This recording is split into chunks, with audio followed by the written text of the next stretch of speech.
Marahil meron itong malalim na dahilan kaya pinili nitong maglihim. At kung ano man yon, aantahin na lang niya na ito na mismong magkwento sa kanya ng kusa. Seryoso natin ha, sabi nito sa kanya, na hindi niya namalayan na nakalapit na pala ito sa kinaroroonan niya. No, may naiisip lang ako. Sagot niya sa dalaga. Aren't you drunk? Tanong niya dito na ikinailang naman nito. Hindi po, beer lang naman yon. Pagmamayabang nasabi nito sa kanya. Yabang. Wika niya dito sabay pisil ng tungkil ng ilong nito. Let's take a rest. Umaga na eh. Yaya niya sa dalaga. Una ka na, liligpitin ko lang ang mga yon. Sabay baling nito sa mga bote at pinagkainan sa mesa. No need. Pagising mo wala na ang mga yan. Sabi niya sabay taas pa ng mga kilay. Oh, so ano yun, magic? Nakanguso nitong wika na ikinangisi niya. Huwag na maraming tanong. Trust me, okay? Let's go. At wala nang nagawa ang dalaga nang hilain niya ito papasok ng bahay. Good morning, night love. Sabi niya sa dalaga nang nasa tapat na sila ng kwarto nito. Good morning, night din po. Nakangiti din itong sabi. Pahinga ka na. Wika niya at saka binuksan ang pintuan ng kwarto nito. Thank you. Pasasalamat naman ito nang makapasok na sa loob. Kaya sinuklian na lang niya iyon ng isang magandang ngiti. Habang nakasuksok ang mga kamay sa bulsa ng shorts niya. God knows kung gaano siya nagpipigil ngayon. Pero ayaw niyang gumawa ng isang bagay na maaaring ikagalit nito. Akmang isasara na sana nitong pintuan nang bigla itong magsalita. Wala kang good night kiss? Pilyang sabi nito at ngumuso pa. Gael chuckled. Close your door now habang nakakapagpigil pa ako, love. He said while clenching his jaw. Sa pagpipigil na wag sunggaban ng dalaga. Kiss mo muna ako. Sabi pa nito saka ngumuso ulit. Natawa naman siya sa dalaga. Kaya hinilamos niya ang kanyang palad sa mukha nito. Puro kakalokohan. Tanging nasabi na lang niya. Ayaw mo talaga? Pangungulit nito. May expiration ng offer ko. She added na ikinailing niya. Stop it, love. Baka kung saan tayo mapadpad sa kiss na gusto mo. Warning niya dito. Pinaningkitan naman siya nito ng mga mata. Okay, fine. Pabebe pero nakailang halik na din naman. She murmured. Good night. Wika pa nito saka isinara ang pintuan. Naiiling na nakangisi siyang naglalakad patungong kwarto niya. Ngunit wala pa siya sa kalagitnaan nang tawagin siya ulit ng dalaga. My loves na ipis! Tawag nito na ikinalingon niya dito. Mabilis itong tumakbo patungo sa kanya at halos manlaki ang kanyang mga mata nang halikan siya nito sa mga labi. Sabay kawala sa kanya at patakbong bumalik ng kwarto. Napapikit-pikit pa siya sa gulat sa ginawa nito. Shit! Mura niya sabay hawak sa kanyang labi. Bakit pag si Annie ang humalik ibang hatid na pakiramdam sa kanya nun? Damn! Rinig pa niya ang paghagik-hik nito.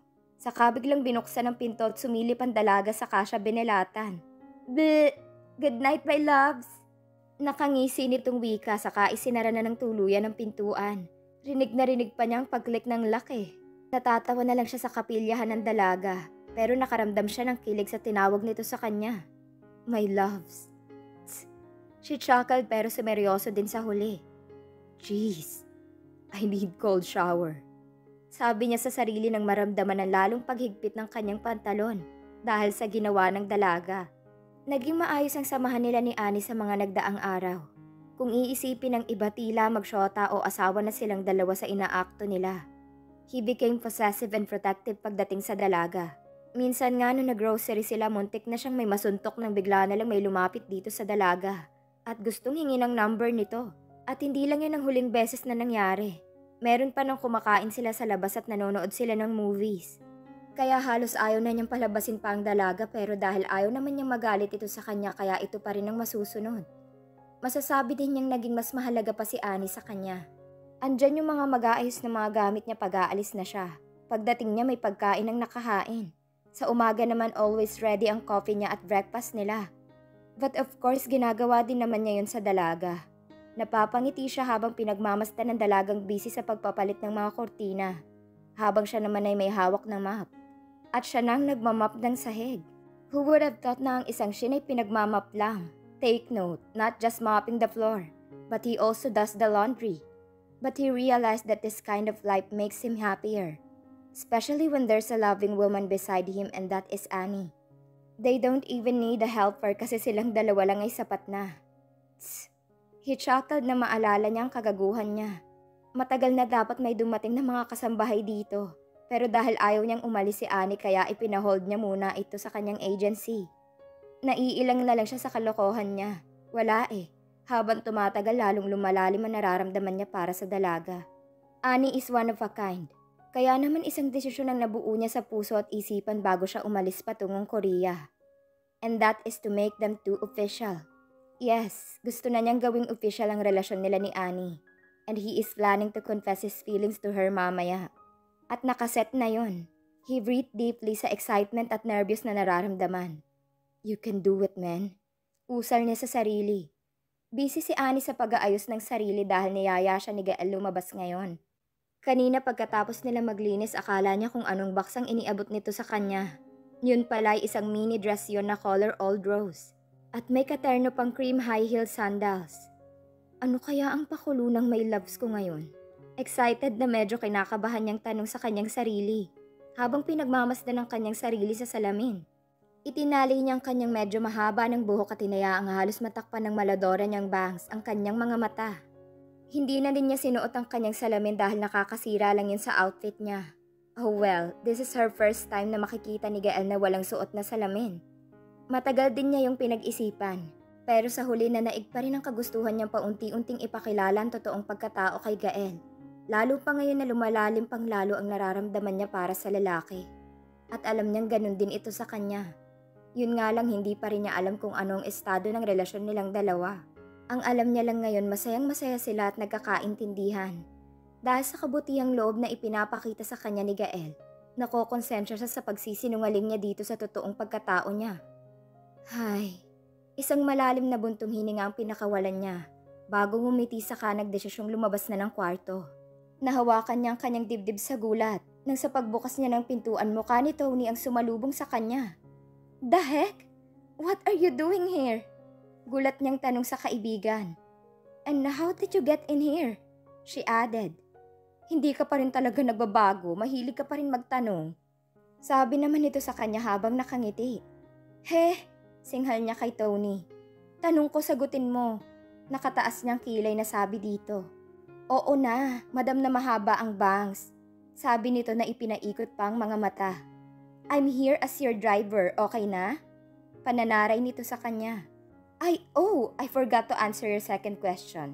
Your lover boss asked me to accompany you, to drive you and let me get in here freely to your love nest. Okay na bang sagot ko? Baka may tanong ka pa. Tanong na habang sinisipag ako sumagot. Sabi nito sa kanya na ikinangiti niya. Hindi ka naman seryoso dyan. Pero bakit ikaw ang pinapadrive niya? Akala ko magde-date kaming dalawa. Nakanguso niyang sabi sa kaibigan. Aba malay ko, basta na lang ako inutusan eh. Buti na lang binigyan ako ng panggas, full tank. Abay aayaw pa ba ako niyan? Laki na ng tinipid ko nun. Yan, pagdating sa ganyan ang bilis mong utusan eh no? Paninitan niya dito. Abay syempre, grasya yun BFF, grasya. Nakangisi nitong sabi. Lika na, susunod na lang daw ang lover boss mo doon, may importante lang na dinaanan. Yaya nito sa kanya. Disappointed man siya pero sumunod na din siya sa kaibigan niya. Ang ganda natin ngayon ha. And you're not wearing your eyeglasses? Usisa ni Tony sa kanya nang makasakay na sila ng sasakyan nito. Okay ba? Nakangisi niyang tanong dito. Naman, okay na okay. At okay na okay pag nakilala ka na ng mga men in black ng lolo mo. Ngising sabi pa nito na ikinangiwi niya. Baka hindi naman. Nakatakip naman ang Dora bangs ko ah. Sagot niya dito habang hinihimas-himas pa ang bangs niya. Aha, wala na akong sinabi. Sabi nito saka pinasibad na palabas ng bahay ang sasakyan nito. Kunot ang noon ni Annie nang ipark ng kaibigan ang sasakyan sa harapan mismo ng Lion's Den. Sa ganda ng ayos niya dito siya dadalhin ng kaibigan? O dito siya pinapadala ni Ipis? Abay ang ganda naman niya sa ayos niya para mag-bar lang. Nagtatakang binalingan niya ito na nangingiti na para bang may kalokohang gagawin. Bakit tayo nandito? Tanong niya. Aba hindi ko alam madam na mahabang bangs. Ako'y nautusan lang po. Nakangiti nitong sagot sa tanong niya. Hala, baba na. Bilis! Pagtataboy nito sa kanya na ikinataas niya ng isang kilay. Makataboy ah. Pagkukunwari niyang pagtatampo dito. Ases! Mauna ka na, susunod na Miss Ware, ipark ko lang na maayos tong sasakyan. Dali na, Gora na, para sa happiness. Adja! Sigaw nito, na ikinangiti na niya. Kahit kailan talaga baliw ang kaibigan niya.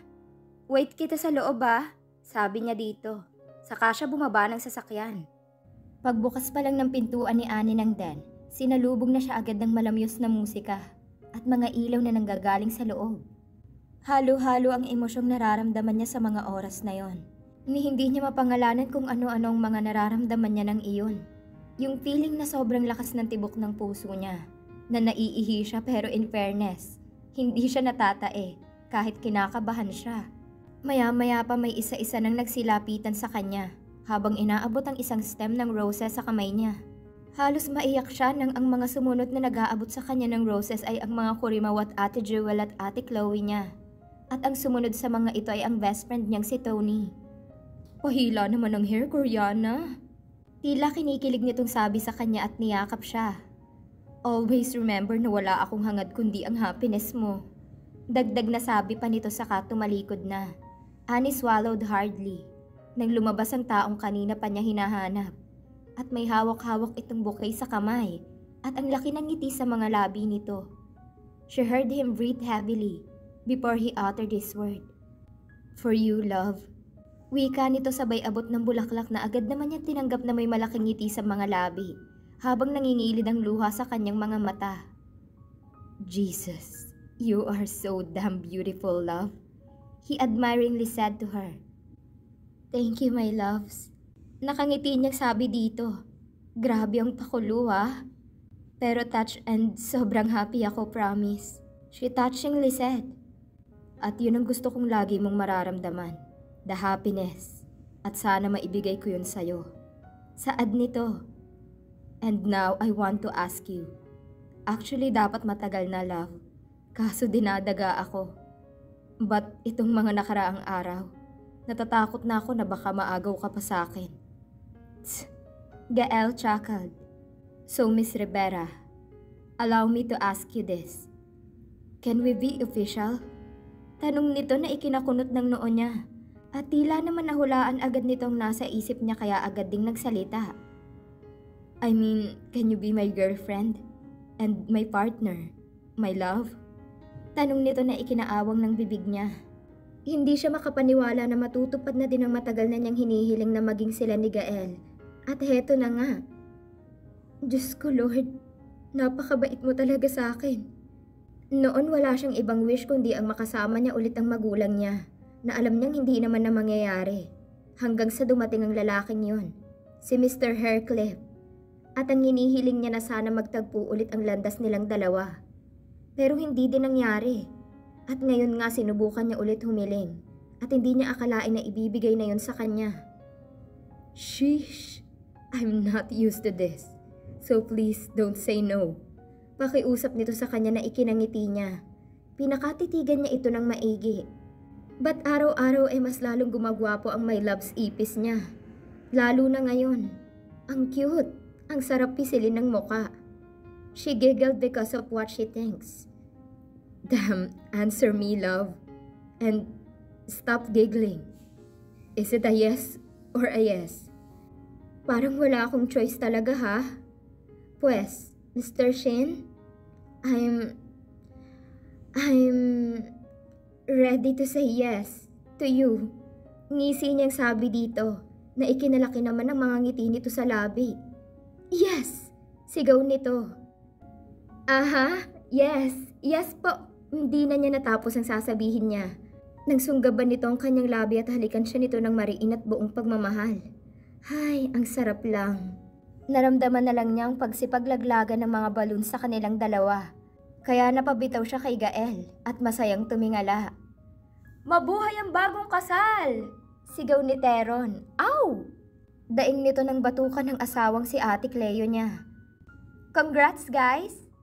Masayang sabi ng kanyang Ate Jewel habang nagsisipaglapitan sa kanilang mga ito at pumapalakpak pa. Masasabi niyang ito na ata ang isa sa pinakamasayang nangyari sa buhay niya. Wala ka na bang nakalimutan? How about your pasalubong to your lolo? Tanong ni Annie kay Gael, na matiim lang na nakatingin sa kanya. Andito sila ngayon sa kwarto ng lalaki at nag-aayos ng mga gamit nito. Cause tomorrow is his flight going to Korea. What if sumama ka na lang sa akin? I think mahihirapan ako dun kung hindi kita kasama. Paglalambing nito sa kanya. Sa totoo lang 2 araw na siyang kinukulit nitong sumama sa Korea. Pero mariin siyang tumatanggi. Hindi dahil sa ayaw niya, kundi baka may makakilala sa kanya doon at malaman ng lolo niya. Gael heard Annie's side. As much as I want to, but I cannot. Kailangan niyo din ng time ng lolo mo doon. Promise sa susunod kasama mo na ako ha? And besides, wala pa akong passport. Paliwanag ni Annie sa kanya. He twisted his lips. Now you're lying again. He said silently to himself. Alam niyang mayroong passport ang dalaga dahil nakita niya iyon sa bag nito nang minsang ipakuha nito sa kanyang naiwang phone sa bag. At ang ipinagtataka niya, kung bakit laging nasa bag ng dalaga yon. Though it's an important things, oo. But it can be lost, lalo na kung manakaw ang bag nito. Gael shook his head and heaved a sigh. Lumapit siya sa dalaga na isinasara ang luggage niya. Mamimiss kita ng sobra. Wika niya habang hinapit niya ng yakap ang bewang nito.